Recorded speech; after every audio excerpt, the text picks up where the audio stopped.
Muy bien, abran su Biblia por favor al primer libro de los Reyes en el capítulo 20. Primer libro de Reyes, capítulo 20. Y mientras ustedes buscan esa porción de la Escritura, oro una vez más. Padre Celestial, gracias, oh Dios, por que nos diste este momento, este tiempo para alabar y glorificar tu nombre por medio del canto.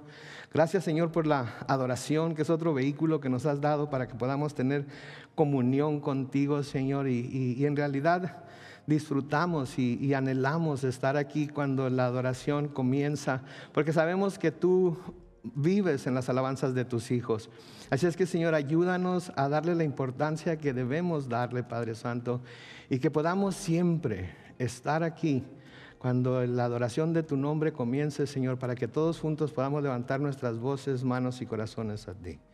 Señor, de la misma manera que nos diriges por tu Espíritu Santo en la adoración y alabanza, ahora pedimos que nos dirijas también en el estudio de tu palabra y que podamos ver claramente en ella lo que tienes preparado para nosotros hoy a través del pasaje que vamos a estudiar.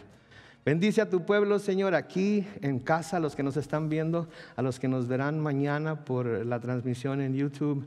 Y, Señor, que todos podamos ser edificados por lo que vamos a ver en tu palabra hoy. En el nombre glorioso de Cristo Jesús. Y todos decimos amén y amén. Ok, pues comenzamos el capítulo 20 del primer libro de los Reyes hoy.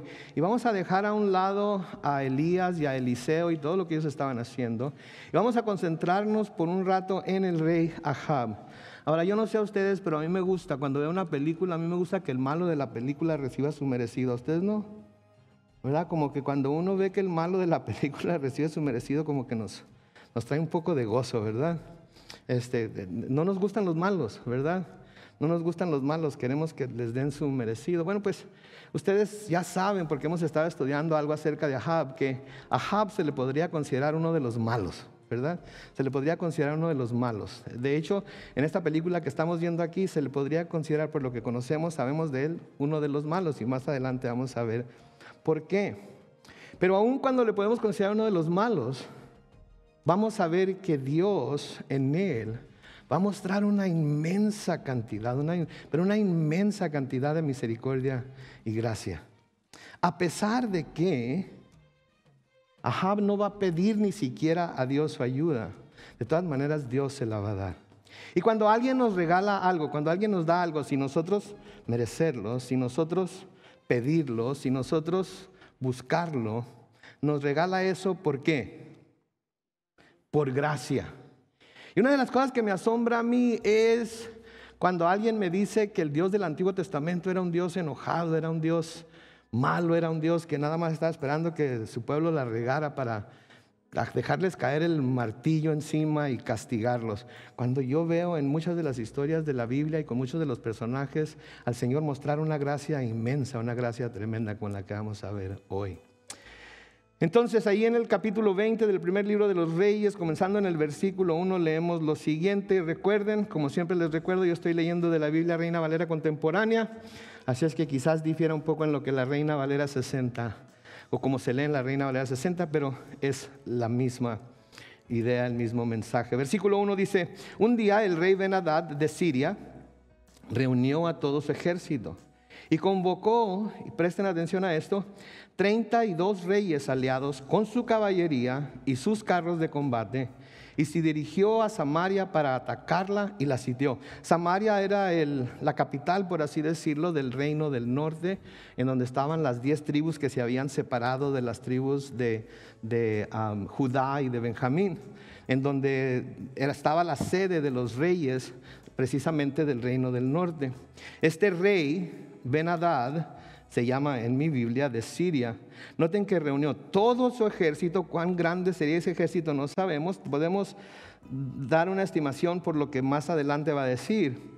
Y convocó además a 32 reyes aliados con su caballería, sus carros de combate, y se dirigió a Samaria para atacarla y la sitió. ¿Qué es sitiar? Sitiar era cuando algún rey, cuando algún gobernador, algún soldado general quería derrotar a una ciudad, tomar la ciudad. Lo que normalmente se hacía era que se sitiaba, se rodeaba con el ejército, no se dejaba salir ni entrar a nadie. Y no se permitía que entraran provisiones, que entrara agua, comida, todas las cosas esenciales para vivir. No se permitía que todo eso entrara, con el propósito de, con el tiempo, cuando ya todas las provisiones y el agua se les acabara a los habitantes de la ciudad, se dieran por vencidos y pudieran el ejército que la está sitiando apresarla o tomar la ciudad por fuerza y hacerla que se rindiera a la voluntad de la persona que estaba atacando. Ahora notemos algo aquí, que no fue él y su ejército solamente, sino que convocó a 32 reyes aliados con su caballería y sus carros de combate. Es importante que miremos esto, porque lo que va a pasar más adelante también es asombroso cuando lo ponemos uno a un lado del otro. Entonces esto es importante porque quiere decir que eran un ejército bastante numeroso. Versículo 2 dice, envió mensajeros al rey Ahab. Ben-Hadad, rey de Siria, envió mensajeros al rey Ahab, que estaba en la ciudad, a que le dijeran, el rey Ben-Hadad te manda decir, tu plata y tu oro me pertenecen, lo mismo que tus mujeres y tus hermosos niños. Curioso, ¿no? Nada más quería a los niños hermosos, a los niños feos no los quería. No es cierto, no es cierto. Eran hermosos, por eso les llama tus hermosos, porque para nosotros nuestros hijos son hermosos, ¿verdad? Y cualquiera que nos los quiera quitar, vamos a oponernos a ellos. No vamos a querer que nos los quiten. Entonces le dice, parece ser como a manera de burla, pero le dice, voy a tomar tu plata, tu oro, todos ellos de hecho me pertenecen porque ya la ciudad está sitiada, no hay para donde te hagas. Y también tus mujeres y tus hijos son míos. Versículo 4, el rey de Israel le respondió, en mi Biblia dice, por supuesto, todo lo que tengo le pertenece a su majestad. Noten el carácter, la forma de actuar del rey Ahaz. Cuando este rey Ben-Hadad viene y lo amenaza, viene y sitia su ciudad y viene y le dice que le va a quitar su plata, su oro, sus mujeres y sus hijos, el rey de Israel, la única respuesta que tiene es, por supuesto, todo lo que tengo le pertenece a su majestad. Mostrándonos aquí que no tenía el carácter necesario ni siquiera para defender su propio país ni su propia casa. ¿Han oído el dicho? Les dan la mano y se agarran el pie. ¿Sí? Esto es precisamente lo que Ben-Hadad estaba haciendo. ¿Sí? Le dan la mano y él se agarra en pie, porque noten lo que sigue diciendo en el versículo 5 de este mismo capítulo. Los mensajeros volvieron a hablar con Ahab y le dijeron, el rey Ben-Hadad ha dicho, he mandado decirte que vas a entregarme tu plata y tu oro, lo mismo que tus mujeres y tus hijos. Y luego le dice en el versículo 6, prepárate porque mañana a esta misma hora van a llegar mis siervos a registrar tu palacio y las casas de tus oficiales y se llevarán todo lo que tengas de valor. Entonces el rey Ahab, cuando el rey Ben-Hadad le manda el primer mensaje, le dice, claro que sí, todo lo que tengo es tuyo. ¿Okay? Pero luego viendo el rey Ben-Hadad que Ahab estaba más que dispuesto a entregarle todo sin imponer ninguna lucha, sin hacer nada al respecto. Le dice, ¿sabes qué? No solamente te lo voy a quitar, vamos a entrar a tu casa y vamos a revisar para estar seguros de que todo lo que tienes nos lo vas a entregar. Las palabras, le dieron la mano, se agarró el pie.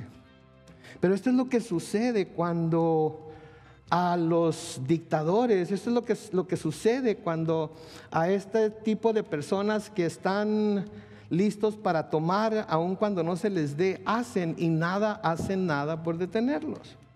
Digo, no quisiera decir nada, pero vemos aquí muy claramente lo que está pasando en nuestro mundo ahorita, ¿verdad?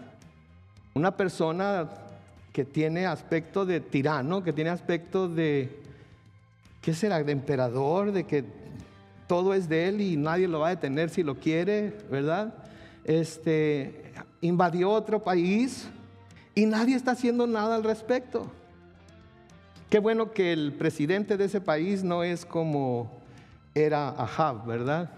No sé si han visto ustedes en las noticias o en los medios sociales, en las redes sociales, cómo este presidente agarró armas y fue a defender su país como cualquier presidente. Bueno, no es cierto, no cualquier presidente. Como muchos, no tampoco como muchos. como algunos, no, como pocos presidentes lo harían. Porque lo primero que hacen los presidentes, especialmente de los países poderosos, cuando hay un ataque, cuando hay una amenaza de ataque, ¿qué es lo que hacen? Van y se esconden. Lo agarran y lo arrastran, lo suben al avión presidencial y se lo llevan a lugares que nadie sabe. Porque él tiene que estar seguro, porque sin él el país no puede seguir adelante.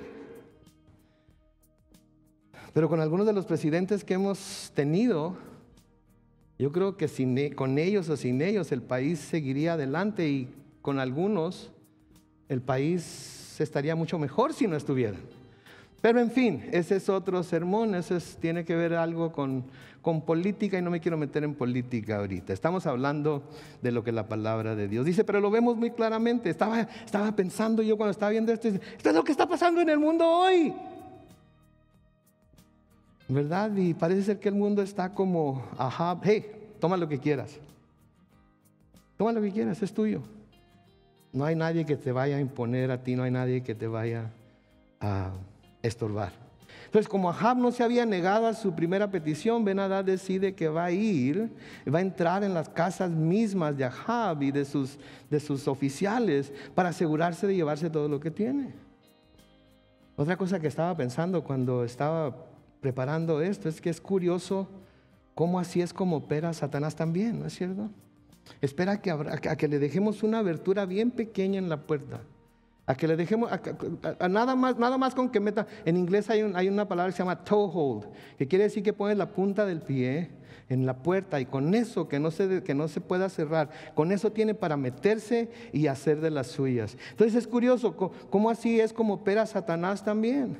Solo está esperando que se le abra poquito la puerta, poquitito nada más.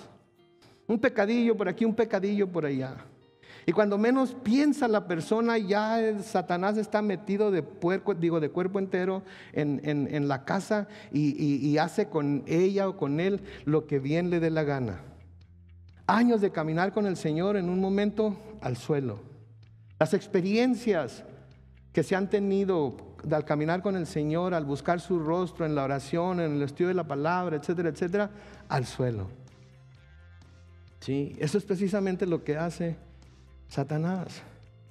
Si está esperando a que se abra poquito la puerta para entrar de lleno y robarnos de todo lo que Dios nos ha dado, y si puede, y no nos damos cuenta de lo que está haciendo, puede robarnos de todo lo que Dios tiene para nosotros que aún no hemos recibido.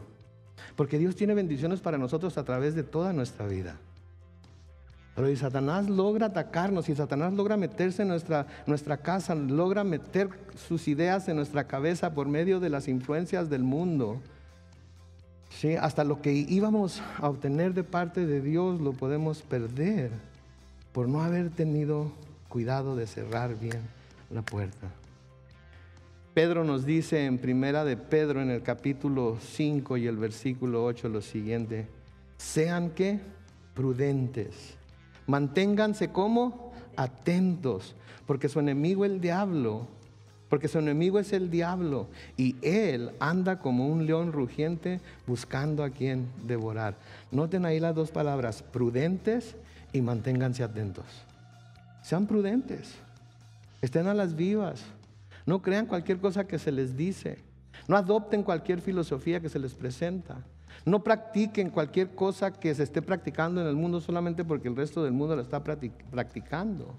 No vayan a caer en las mentiras de Satanás, porque él es su enemigo y lo que él quiere es devorárselos completitos, masticarlos y luego escupirlos, y que no quede absolutamente nada que pudiera servir o que Dios pudiera de alguna manera usar para expandir su reino.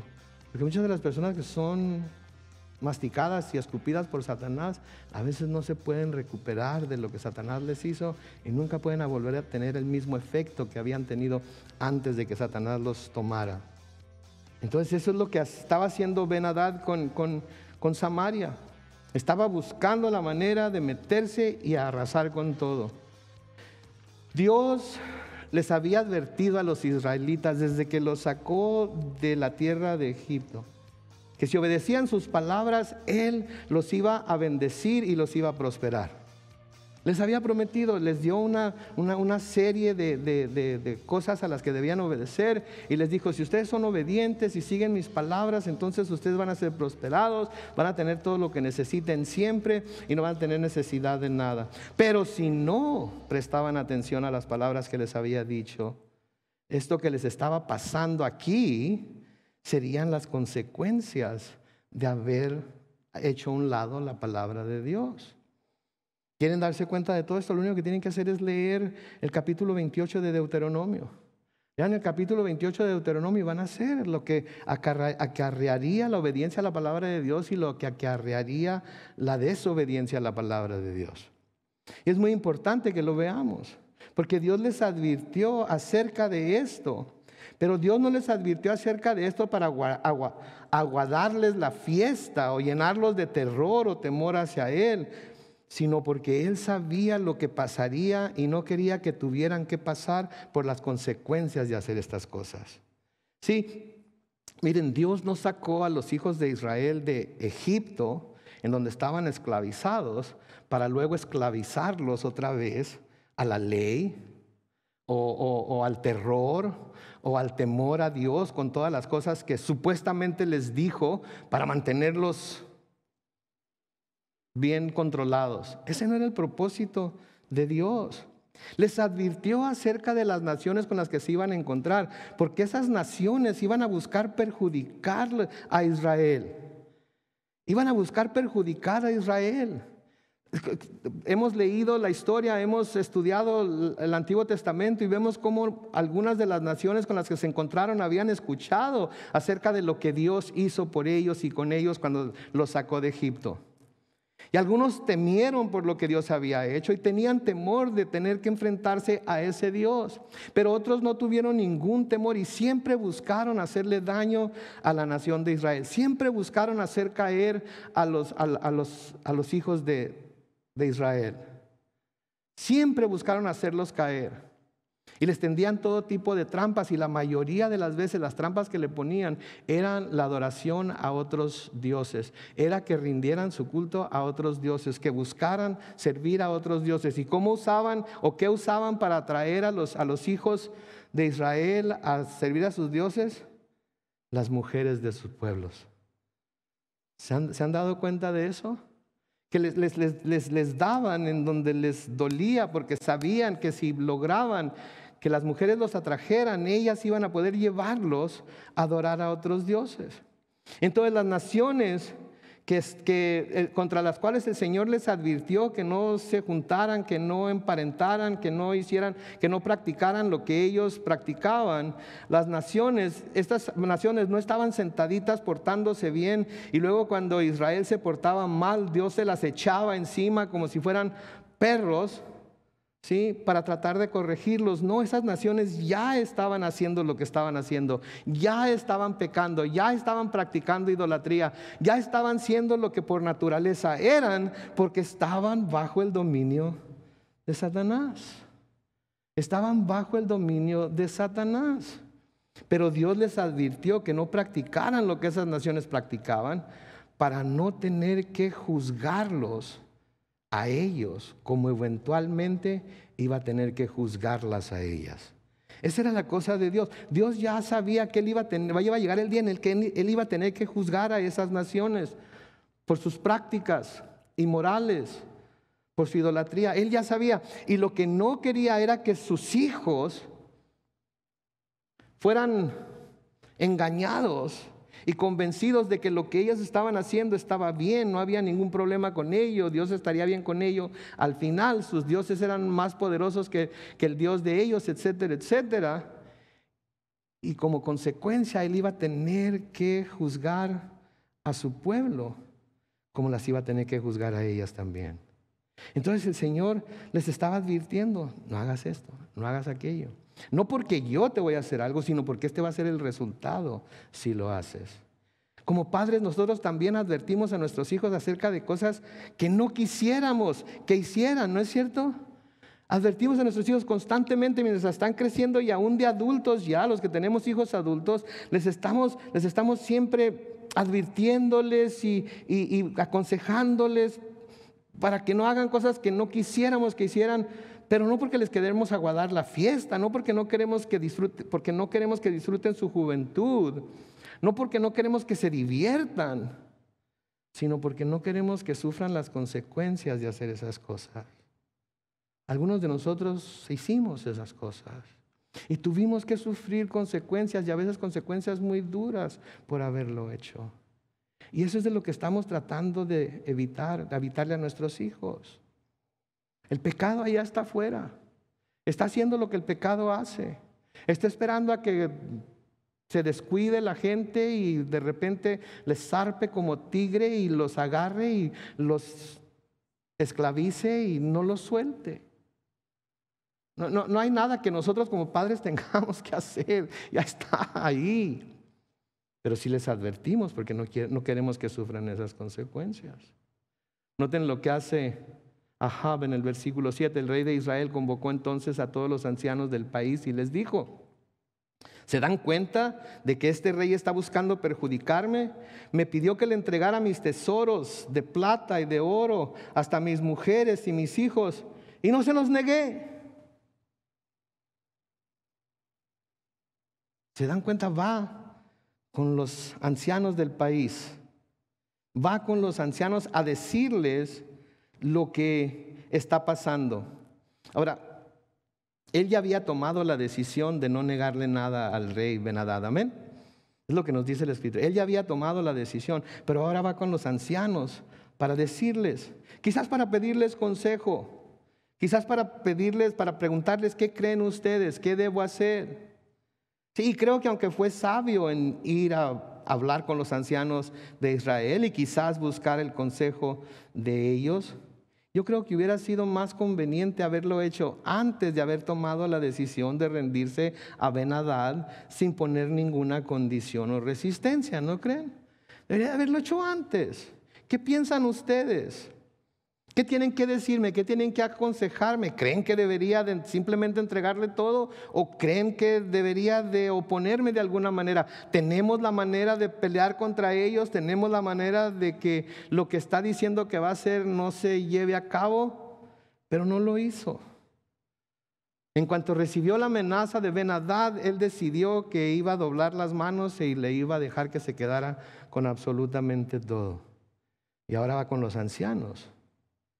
Y ahora de alguna manera quiere, me imagino yo, que ellos le den alguna idea de lo que puede hacer. Pero a menudo así es, ¿no es cierto? Se toman decisiones sin pedir consejo. Bueno, debería decir, tomamos decisiones sin pedir consejo. Creemos que ya todo lo tenemos bien planeado, que ya tenemos paso por paso todo lo que tenemos que hacer para poder obtener un resultado favorable a nosotros, y ponemos en marcha nuestros planes sin pedirle consejo a nada. Y finalmente, cuando se están sufriendo las consecuencias de las decisiones tomadas sin consejo, es cuando vamos a pedir consejo, pero ahora para que se nos diga cómo lidiar con esas consecuencias, en lugar de haber pedido consejo antes de que hiciéramos lo que estábamos pensando hacer, para no tener esas consecuencias.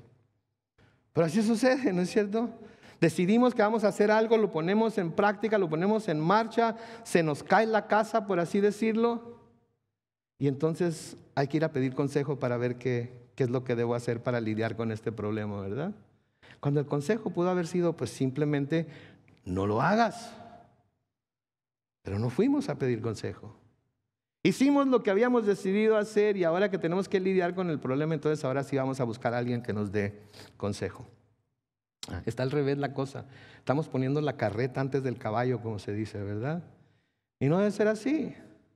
No, tengo este plan, quiero hacer esto, quiero hacer aquello, voy a ir a pedir consejo antes de tomar la decisión de si hacerlo o no, porque en la multitud de consejos hay sabiduría. El libro de los Proverbios está lleno de proverbios que hablan acerca de pedir consejo. Por ejemplo, en Proverbios capítulo 20 y el versículo 18, Proverbios capítulo 20, versículo 18 dice: con los consejos se ordenan, ¿qué? Los planes. Con los consejos, primero van los consejos y luego con los consejos se ordenan los planes. Y con buena estrategia, ¿qué pasa? Se gana la guerra. Con los consejos se ordenan los planes y con buena estrategia se gana la guerra. ¿Queremos ganar la guerra? Amén. ¿Queremos ganar la guerra contra el mundo? Amén. ¿Queremos ganar la guerra contra Satanás? Amén. ¿Queremos ganar la guerra contra nuestra propia carne? Amén. ¿Queremos ganar la guerra contra el pecado? Amén. ¿Les digo algo? Habemos muchos que hemos tenido experiencia con el pecado, al grado que si ustedes nos preguntaran, hermano, pastor, amigo, etcétera, etcétera, fíjate que se me ha metido en la cabeza hacer esto, ¿qué te parece? Les diríamos así, no, ni lo pienses. Ni lo pienses porque mira, estas son las consecuencias que puedes sufrir.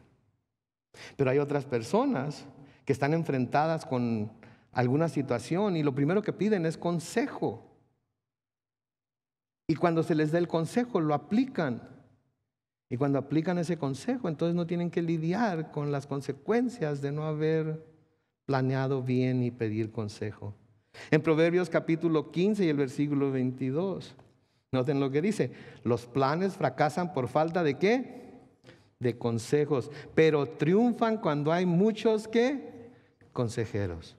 Los planes fracasan por falta de consejos, pero triunfan cuando hay muchos consejeros. Entonces nos está diciendo la palabra que a veces no necesitamos nada más el consejo de una persona, sino que quizás necesitemos el consejo de 2 personas o 3 personas o 4 personas, ¿sí? Y si 3 de 4 nos dan el mismo consejo, ¿qué deberíamos hacer? Seguir el consejo, ¿verdad? Claro, estoy hablando de personas justas, estoy hablando de personas creyentes, estoy hablando de personas que caminan con Dios, que leen la palabra, etcétera, etcétera. Que tampoco no vamos a ir con, ¿verdad?, alguien que conocemos en el trabajo que es, obviamente, de eso es lo que estamos hablando aquí, no me vayan a malentender. En Proverbios capítulo 13 y el versículo 10, noten lo que dice ahí, Proverbios 13, 10. La soberbia es la madre de ¿qué? Las contiendas. Pero en los ingeniosos, que también puede traducirse en los bien aconsejados, se halla ¿qué? La sabiduría. ¿Sí? La soberbia, el orgullo de que yo no tengo que pedirle consejo a nadie, yo ya lo sé todo, yo ya tengo la salida, yo ya tengo bien pensado lo que voy a hacer, ya pensé en todo lo que pudiera pasar y en lo que no pudiera pasar, y basado en lo que yo he vivido y con mi experiencia puedo tomar esta decisión y lo voy a hacer. Ok, esa soberbia te puede llevar a tener problemas, pero en los ingeniosos o bien aconsejados se halla la sabiduría. Entonces, Ahab estaba haciendo lo correcto, pero como que lo hizo al revés, ¿verdad? Ahora, noten algo que brilla por su ausencia. ¿Qué notan que brilla por su ausencia aquí? ¿Mande? No pidió consejo a la persona más importante a la que le podamos pedir consejo, que es ¿a quién? A Dios. No consultó con Dios, no habló con Dios, no le pidió a ningún profeta que hablara con Dios y le preguntara qué debo hacer, etcétera. Nada, Dios estaba completamente olvidado, Dios estaba completamente fuera, parece ser aquí, de la vida y del reino de Ahab y su esposa Jezabel. No había ni pensamiento en Dios, siendo que era parte del pueblo de Israel. No había ni siquiera una inquietud por ir a preguntarle a Dios: Señor, ¿qué debo hacer? Y ahí este es el grado al que se puede llegar cuando empezamos a empujar a Dios, sacarlo de nuestra vida, echarlo a un lado, no platicar con Él, no leer la palabra, no estar en comunión con hermanos y hermanas que piensan como nosotros, que buscan a Dios. Empezamos a hacer a Dios a un lado, hasta que llega el momento en nuestra vida en el que pasan cosas y en el último que pensamos, si es que llegásemos a pensar en Él, es en Dios. Pero si las tuercas se nos están apretando demasiado, ¿a dónde vamos? Con Dios, ¿verdad? Con Dios. Pero ni una mención, nada que se nos diga que Él estaba buscando a Dios. Fue con los ancianos y los ancianos le aconsejaron. Noten el versículo 8. Los ancianos y todo el pueblo le aconsejaron: no le hagas caso, no hagas lo que te pide. Pónganse en la posición de Ahab. Está este rey con ese ejército, con 30 y tantos reyes, con caballería, con hombres de guerra, etcétera, diciendo esto es lo que voy a hacer. Y estos cuates le dicen, no le hagas caso. ¿Cómo se sentirían ustedes? Chale, ¿verdad? ¿Cómo que no le haga caso? Si ve nomás cómo tiene la ciudad. Pero al parecer los ancianos de Samaria guardaban alguna esperanza de poder evitar que Ben-Hadad y su ejército llevaran a cabo sus amenazas. ¿Cómo? No sé. ¿Por qué? No sé. No se nos dice. Pero se les hizo muy fácil decir, no le hagas caso, no hagas lo que te pide. Versículo 9. Entonces Ahab respondió a los embajadores, digan a su majestad que voy a hacer lo que me pidió la primera vez. Le voy a conceder lo que me pidió la primera vez. Pero esto otro no lo voy a hacer. O sea, les voy a dar lo que me pidió, pero no voy a dejarlo que venga y entre en la casa y en nuestras casas y saque lo que él quiera. Yo les voy a dar lo que le prometí que le iba a dar, pero hasta ahí. Y luego noten, los embajadores llevaron la respuesta a su rey. Versículo 10. Una vez más, Ben-Hadad mandó a decirle, que los dioses me castiguen duramente y más aún si queda en Samaria el polvo suficiente para que mis ejércitos se lleven un puñado de sus ruinas. ¿Qué quiere decir eso? Y si creen que esto está confuso, está más confuso en la Reina Valera 60. Pero está muy sencillo lo que quiere decir. Esto es lo que quiere decir. Lo que él está diciendo aquí es que el ejército que él trae, Ben-Hadad trae, era tan grande que por la cantidad de soldados que traía, iba a destruir a Samaria al grado de que ni siquiera iba a quedar suficiente de la ciudad para que cada uno de los soldados de Ben-Hadad se llevara un puño de tierra a su casa. En otras palabras, iba a acabar con todo y con todos. Y no iba a quedar ni siquiera suficiente de Samaria, reconocible de Samaria, para que sus soldados tomaran un puño de tierra y se lo llevaran a casa. Normalmente los ejércitos vencedores tomaban el botín de las ciudades que conquistaban y se los llevaban a sus ciudades, se los llevaban a su casa, a sus familias. Pero lo que está diciendo Ben-Hadad aquí es que por la forma en la que iba a atacar y con la cantidad de gente que iba a atacar, no iba a quedar absolutamente nada. Recuerden lo que se nos dice en el versículo 1. Reunió a todo su ejército y convocó a 32 reyes aliados con su caballería y sus carros de combate y se dirigió a Samaria para atacarla y la sitió. Así es que debe haber sido un ejército bastante grande, ¿no creen ustedes? Sin embargo, Ahab le responde de una manera que pudiera verse como desafiante. Quizás envalentonado por lo que los ancianos le sugirieron. Noten lo que le responde el rey Ahab a Ben-Hadad. Y el rey de Israel le respondió, díganle a su rey que una cosa es ceñirse la espada y otra muy distinta, volver victorioso del campo de batalla. ¿Qué quiere decir aquí? ¿Qué está diciéndole aquí Ahab a Ben-Hadad? Le está diciendo esto. No cuentes tus pollos antes de que nazcan. Eso es lo que le está diciendo. Ok, te aceptaría lo que me estás diciendo si ya hubieras vuelto de la batalla, ya nos hubieras derrotado, ya tuvieras la ciudad completamente destruida, ya estás en tu casa, te estás quitando la espada y la estás guardando porque ya cumpliste con tu misión. Pero ¿sabes qué? ¿Sabes qué, hijo? Eso todavía no pasa. Sí, nos ves débiles, sí, pero ¿quién quite ahí? O a lo mejor Ahab estaba pensando que si le hablaba duro a Ben-Hadad, que Ben-Hadad iba a decir, oh no, este vato está, qué bárbaro.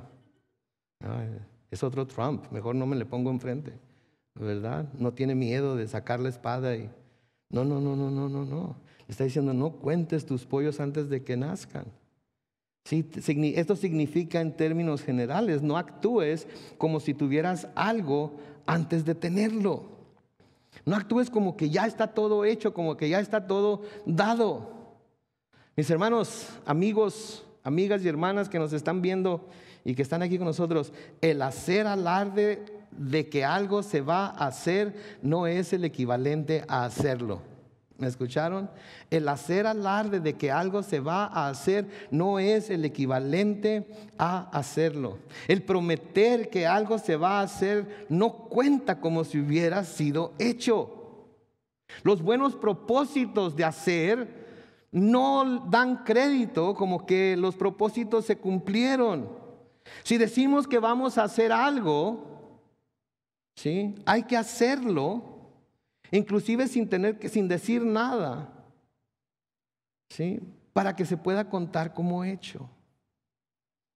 La palabra de Dios nos dice muy claramente que nuestro sí sea sí y nuestro no sea no. Pero nos dice que es mejor no prometer que prometer y luego no cumplir. Sí, porque es muy fácil. Voy a hacer esto. ¿Y hay de ti? ¿Y si no pasa? ¿Y si no haces? Así estaba este rey, ¿sí? Y Ahab le dice muy sabiamente, aunque poniéndose camisa de 11 varas, ¿sí? No lo des por hecho. Versículo 12 dice: cuando Ben-Hadad recibió la respuesta de Ahab, estaba en su campamento. Noten lo que estaba haciendo: bebiendo con los demás reyes. ¿Qué estaban haciendo? Estaban llorando. Estaban llórale, y órale, y órale. Porque no miraban que hubiera nada que les indicara que de alguna manera iban a tener un problema para derrotar a este rey y a su ciudad. Sí, no miraban que hubiera ninguna forma de que él se pudiera defender. Entonces estaban en su campamento bebiendo con los demás reyes, y al instante ordenó a sus oficiales que se prepararan para atacar la ciudad. Entonces está con los tragos encima, llegan los embajadores y le dicen: pues esto fue lo que dijo Ahab. Y me imagino que había dicho: sí. Y se levantó, y ¿saben qué? Prepárense porque vamos a ir a atacar la ciudad. Y quiero que prestemos atención a lo que sucede después, porque cuando yo lo leí por primera vez me sentí un poco decepcionado. Porque yo estaba seguro, cuando comencé a leer este pasaje, que Ben-Hadad le iba a dar a Ahab lo que se merecía. Yo estaba seguro que cuando empecé a leer este pasaje, que Dios iba a usar a Ben-Hadad para castigar en serio a Ahab. Estaba convencido. Estaba seguro. Porque a todos nos gusta, como les decía al principio, a todos nos gusta que el malo sea castigado, ¿no es cierto? A todos nos gusta que el malo sea castigado. Pero no sucede así. No sucede así. A mí me hubiera gustado que Ahab fuera castigado aquí, pero no sucede así. Digo, imagínense todo lo que Ahab había hecho, todo lo que hemos estudiado acerca de lo que Ahab había hecho. Andaba buscando a Elías para matarlo. No le puso un alto a su esposa cuando andaba matando a los profetas de Dios. ¿Sí? No la detuvo cuando mandó a sus, ¿cómo les diríamos? Mandó a sus soldados o lo que hayan sido a buscar a Elías para matarlo también. Entonces me sentí un poco decepcionado por lo que leí, o lo que vamos a leer ahorita. Pero luego, al pensar un poco más en lo que estaba pasando, me di cuenta de algo. Me habló el pasaje algo acerca de Dios. Y esto es que Dios es verdaderamente un Dios de misericordia y gracia. Que Dios es verdaderamente un Dios de misericordia y gracia. Porque vean lo que sucede en el versículo 13. Recuerden, Ahab no ha mandado llamar ningún profeta. Ahab no ha consultado a Dios. Ahab ha hecho todo lo que hemos dicho que ha hecho, ¿sí? Sin embargo, noten lo que hace Dios. Pero un profeta fue a ver al rey Ahab de Israel y le dijo: así ha dicho el Señor, ¿ves esta gran muchedumbre? Hoy mismo voy a entregarla en tus manos para que reconozcas que yo soy el Señor. ¿Se fijan? Ahab no andaba buscando a Dios. Ahab se la había pasado despreciando a Dios. Ahab no había detenido a su esposa de hacer todo lo que ella hacía, al contrario, la apoyaba en la adoración de los Baales y le daba todo lo que necesitaba, hasta para que contratara profetas que adoraran a Baal y que le hicieran altares a Baal, etcétera, etcétera. Sin embargo, el Señor, sin que nadie se lo pida, el Señor, sin que Él lo busque, le manda a decir con un profeta que Él nunca mandó llamar. Sí, que Él, Dios, le iba a entregar esa gran muchedumbre en su mano. Y que Él, Dios, quería que al hacer esto, Ahab reconociera que Él era el Señor. Ahora no se nos dice el nombre de este profeta, pero por lo que vimos en los capítulos 18 y 19, en el primer libro de los Reyes, había otros profetas de Dios en Israel, aparte de Elías y Eliseo en este tiempo. Si quieren ir y volver a leerlo, podemos ver ahí que había otros profetas. Y luego, lean las palabras del Señor. Le dice, ¿ves esta gran muchedumbre? Lo que quiere decir que sí es cierto, era un gran ejército al que tendría que enfrentar a Ahab. Era una gran muchedumbre, era una multitud de gente, con caballos y carros de guerra, etcétera, etcétera. Y le dice, hoy mismo voy a entregarla en tus manos para que reconozcas que yo soy el Señor. Hoy mismo, no vas a tener que esperar en este mismo instante, aun cuando lo que estás sufriendo lo estás sufriendo por tus propias necedades, aunque lo que estés sufriendo lo estás sufriendo por tu propia insensatez, aunque lo que está pasando no es culpa de nadie más que tuya. Hoy mismo vas a ver que te voy a entregar esta muchedumbre para que reconozcas que yo soy el Señor. Oh my goodness. Eso digo, los malos deben ser castigados, ¿no es cierto? Los malos merecen recibir todo el peso de la ira de Dios porque son malos. Pero si ese fuera el caso, ¿cuántos de nosotros hubiéramos tenido que recibir todo el peso de la ira de Dios? Si ese fuera el caso, ¿cuántos de nosotros no hubiéramos sido molidos por el peso de la santidad de Dios? Oh my God. Piensen en lo que ya hemos estudiado en este libro. Una pregunta: ¿había habido otras oportunidades de que Ahab viera que Dios era el Señor? ¿Sí? ¿Se pueden acordar de una? Sí, estoy seguro que sí se acuerdan, pero no quieren decirlo, ¿verdad? Nadie quiere hablar en voz alta. El Monte Carmelo, ¿se acuerdan?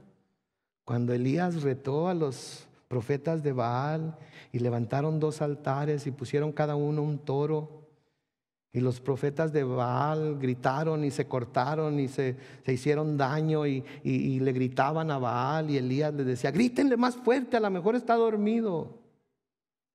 A lo mejor está ocupado, es Dios, tiene muchos quehaceres, tiene mucha gente aquí. Grítenle más fuerte. Y los profetas de Baal le gritaban más fuerte y nada pasó.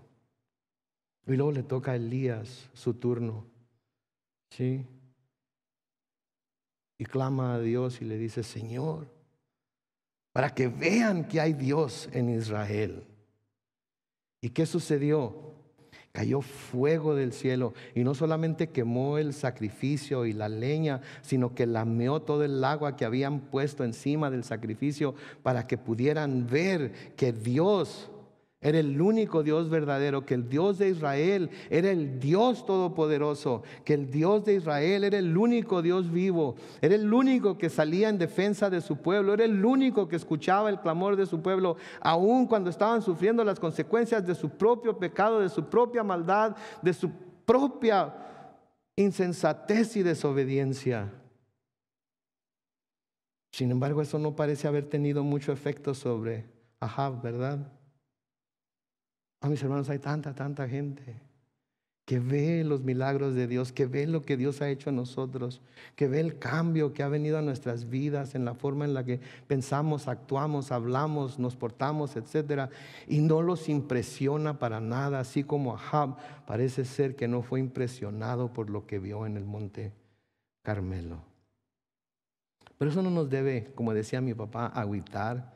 Eso no nos debe dar tristeza, porque eso es lo que vemos a través de las Escrituras.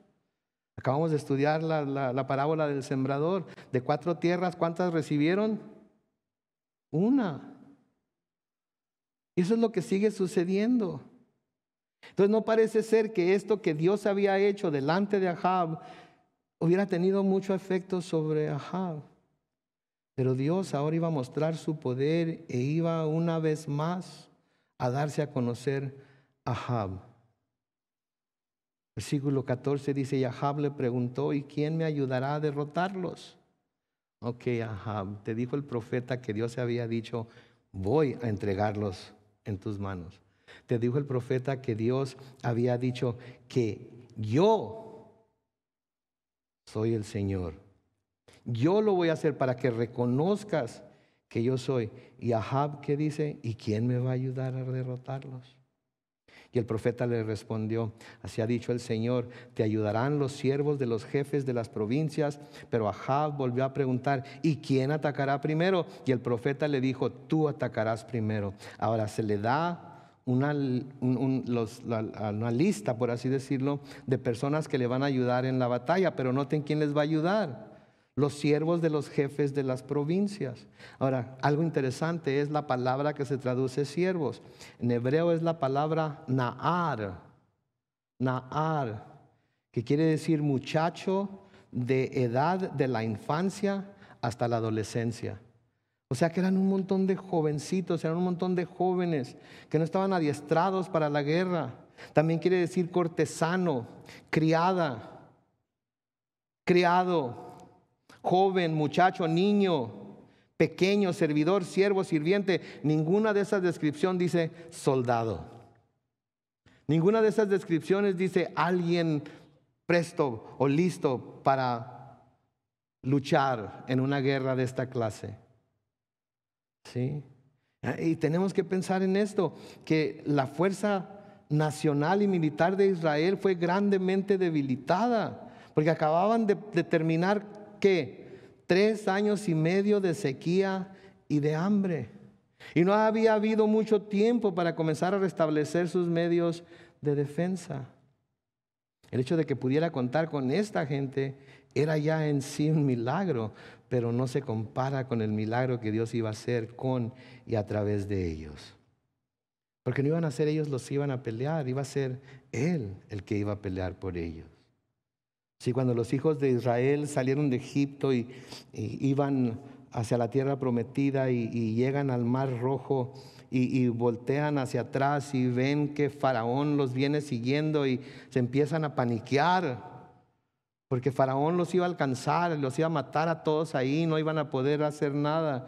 ¿Se acuerdan lo que les dijo Moisés en Éxodo 14 y versículo 14? Éxodo capítulo 14 y versículo 14 les dice: quédense tranquilos, que el Señor peleará por ustedes.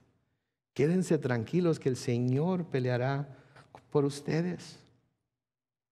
El Señor siempre ha buscado pelear por su pueblo. El Señor siempre ha querido sacar a su pueblo de sus problemas y de sus aflicciones, etcétera, etcétera. Lo que pasa es que a veces su pueblo, o muchas veces su pueblo, no va con Dios como su primera línea de defensa. Va a buscar por todos otros lados, menos con Dios, porque le da vergüenza, porque tiene miedo de que lo vaya a agarrar a coscorrones, porque cree que Dios no lo va a recibir, porque cree que Dios lo va a castigar. Y eso es lo más lejos que está de la mente y el corazón de Dios para con sus hijos. Él quiere que nos volvamos a Él, inclusive cuando caemos y cuando fracasamos y cuando sufrimos las consecuencias de nuestra desobediencia. Él quiere que vayamos con Él y le confesemos. Se los he dicho antes, pero yo me he imaginado lo que hubiera pasado si Adán y Eva simplemente confiesan su pecado y no tratan de cubrirlo. Conociendo lo que conocemos de Dios, ¿qué hubiera hecho Dios, creen ustedes? Los hubiera perdonado. ¿Pero qué hicieron? Buscaron tapar su pecado ellos mismos. Eso es lo que a veces la gente hace, busca tapar su pecado ella misma. No es honesta con Dios, no va con Dios y simplemente confiesa su pecado, se arrepiente de su pecado y cree en la gracia de Dios. En el Salmo 31, los versículos 1 al 3, dicen: Señor, yo confío en ti, no permitas nunca que sea yo avergonzado. Ponme a salvo, pues tú eres justo.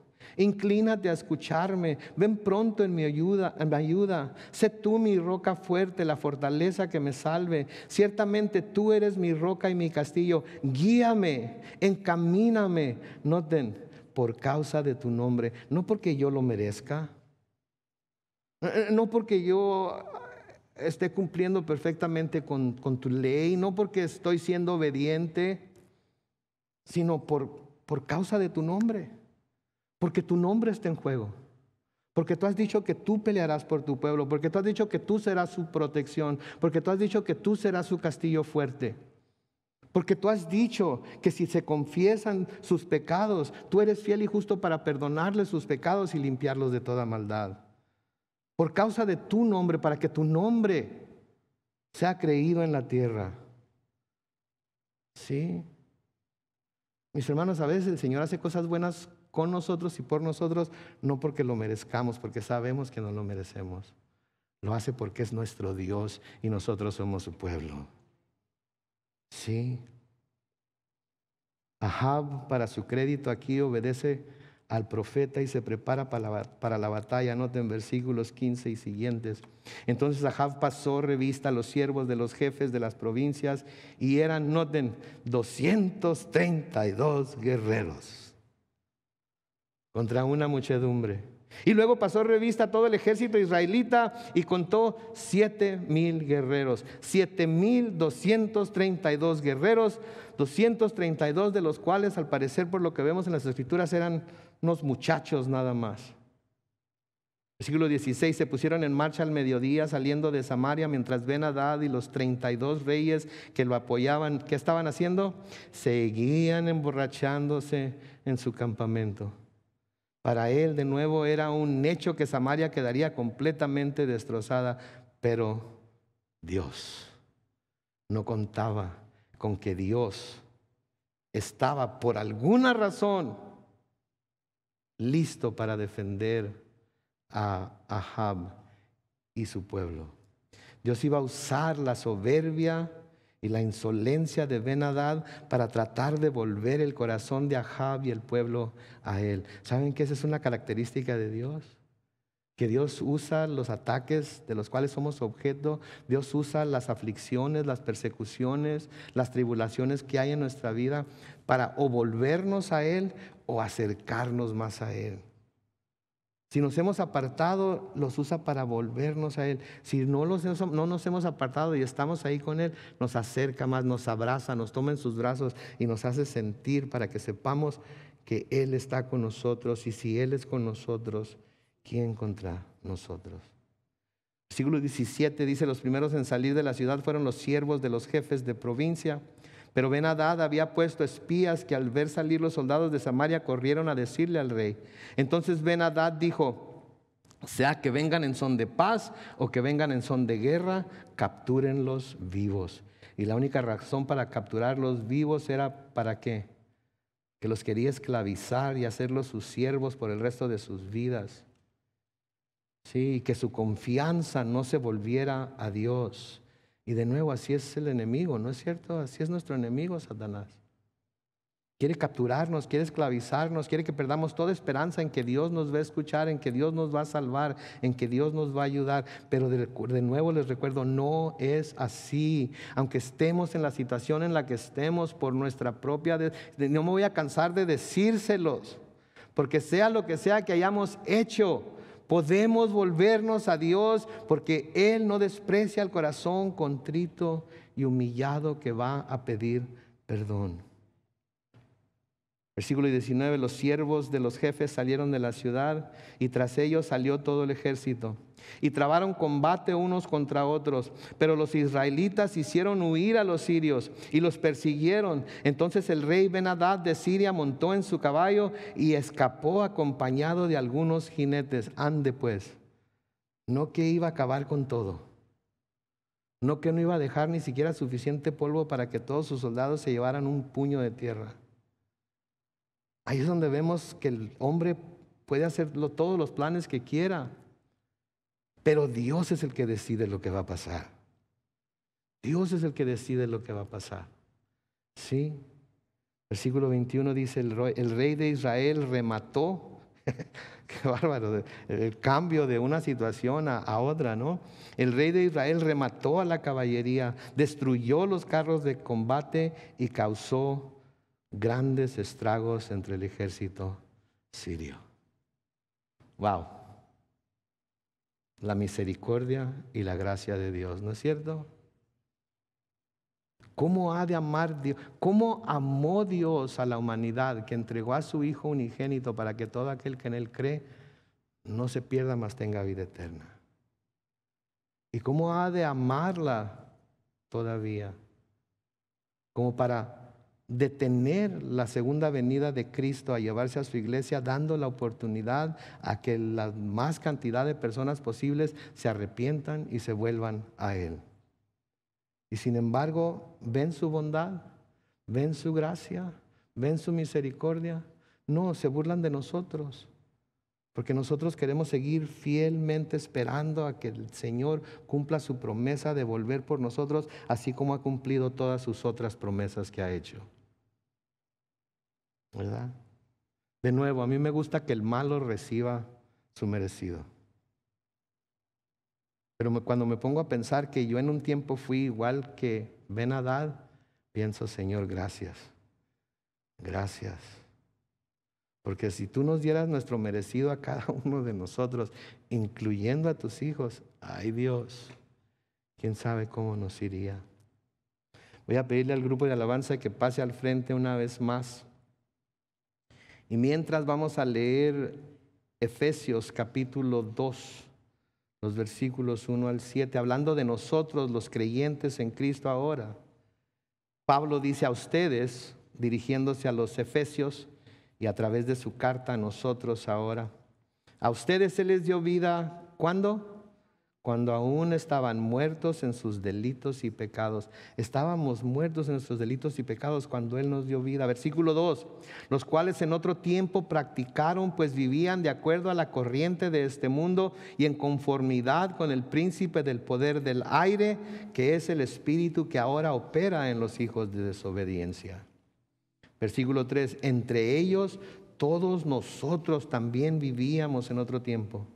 Seguimos los deseos de nuestra naturaleza humana y hacíamos lo que nuestra naturaleza y nuestros pensamientos nos llevaban a hacer. Éramos por naturaleza objetos de ira como los demás.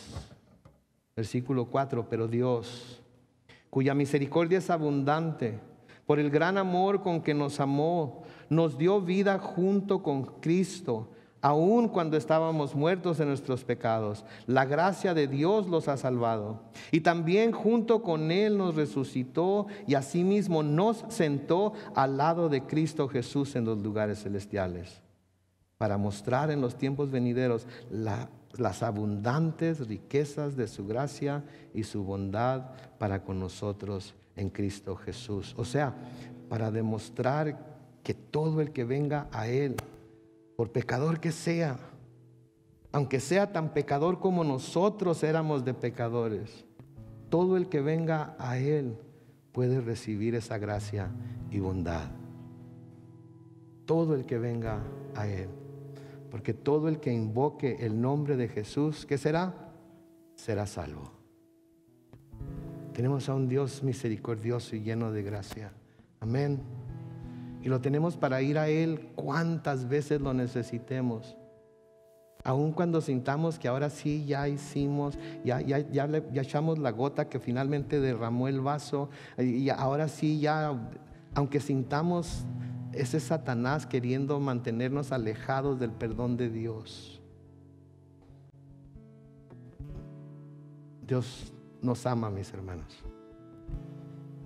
Lo único que quiere es que volvamos nuestra vista y nuestro corazón a Él. Él es nuestro buen Padre, ¿verdad? Él es nuestro buen Padre. Y como hijos podemos ir a Él cuantas veces sea necesario. Amén. Oremos. Padre Celestial, te damos gracias por tu palabra en esta noche. Te damos gracias, Señor, por este estudio acerca de Ahab y lo que hiciste por él, oh Dios, sin que él te lo pidiera siquiera, sin que él buscara tu rostro para ver qué debía hacer. Tú simplemente por tu gracia y la gran misericordia que tienes para con los pecadores, decidiste que ibas a intervenir y que ibas a hacer lo que solamente tú pudiste haber hecho. Señor, te pedimos en esta noche que nos ayudes a ver lo afortunados, bendecidos que somos al conocerte como Padre. Y que nos demos cuenta que tenemos un Padre amoroso, un Padre que no quiere condenar, que no quiere juzgar, un Padre que por medio de su Hijo Jesús quiere redimir, hacer nuevos, sentar en los lugares celestiales a pecadores que no lo merecen, entre los cuales me encuentro yo. Te doy gracias por ello, Señor. Te alabo por ello, oh Dios. Te adoraré y serviré por el resto de mis días, esperando un día poder hacerlo en el cielo contigo. Gracias, Señor. Y así con todos los ojos cerrados y los rostros inclinados, aquí o en casa, en donde sea que estén. Si todavía no han puesto su fe en Jesús, si todavía no han ido con Él a ponerse a cuentas con Él, ahí en donde están lo pueden hacer. Y la misma gracia y la misma misericordia que le fue otorgada a Ahab en esta historia puede ser de ustedes también. Simplemente digan: Señor, perdóname, he pecado contra ti, dame tu Espíritu Santo y ayúdame a vivir desde este momento y hasta el fin de mis días por ti, para ti y en ti, en el nombre de Cristo Jesús. Y todos los hijos de Dios decimos amén.